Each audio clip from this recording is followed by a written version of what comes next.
الصحراء المغربية ليست مجرد قضية حدود، إنها قضية سيادة ودبلوماسية ومصير إقليمي معقد. في هذا الملف الشائك يبرز دونالد ترامب بشكل غير متوقع. فما الذي يفعله الرئيس الأمريكي السابق والحالي بخصوص هذه القضية؟ ولماذا تعتبر مواقفه ذات أهمية كبيرة بالنسبة للمغرب، الجزائر، الأمم المتحدة وعواصم كبرى في العالم؟ دعونا نحلل المعطيات ونكشف أبعاد هذا التحول. بعد خروج الاستعمار الإسباني من الصحراء المغربية سنة 1975، دخلت المنطقة مرحلة جديدة من النزاع. المغرب قدم في 2007 مقترح الحكم الذاتي للأمم المتحدة كحل وسط يضمن للأقاليم إدارة شؤونها مع الحفاظ على السيادة المغربية. الأمم المتحدة لم تدعم الاستقلال ولا الضم، بل تدعو لحل سياسي متوافق عليه. في المقابل، الجزائر وجبهة البوليساريو يصران على استفتاء تقرير المصير كخيار وحيد.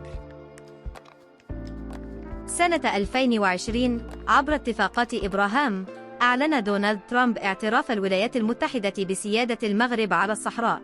هذا القرار أدى إلى دعم دولي متزايد وفتح قنصليات دولية في مدينتي العيون والداخلة، ما عزز الشرعية المغربية وأحدث ديناميكية جديدة في الملف.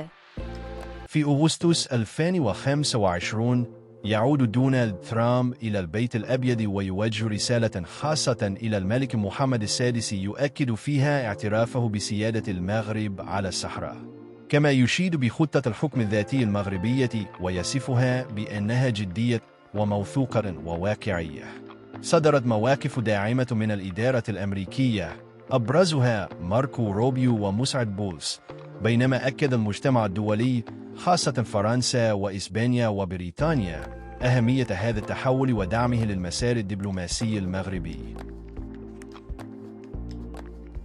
اختيار ترامب إعادة تأكيد موقفه له عدة أبعاد: رغبة في تعزيز استراتيجية أمريكية في شمال إفريقيا والشرق الأوسط. المغرب يلعب دورا محوريا في استقرار المنطقة من خلال مكافحة الإرهاب والهجرة غير النظامية، إضافة إلى التعاون مع الدول الإفريقية. أما اقتصادياً، فينتظر أن يجلب الاعتراف الأمريكي استثمارات جديدة، خاصة في مشاريع الطاقة والمنطقة الحرة بالداخلة، ما يعزز الشراكات الثنائية. السؤال الكبير: هل يمكن أن يؤدي هذا الحراك إلى حل نهائي للنزاع؟ المغرب يمكن أن يفعل خطة الحكم الذاتي على أرض الواقع عبر مشاريع تنموية وبناء مؤسسات محلية لتعزيز الاستقرار والاندماج.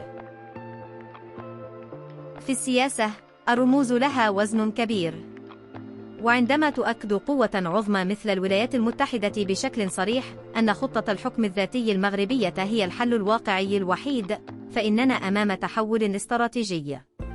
للمغرب هذا انتصار دبلوماسي، ولشمال إفريقيا قد يكون بوابة نحو الاستقرار.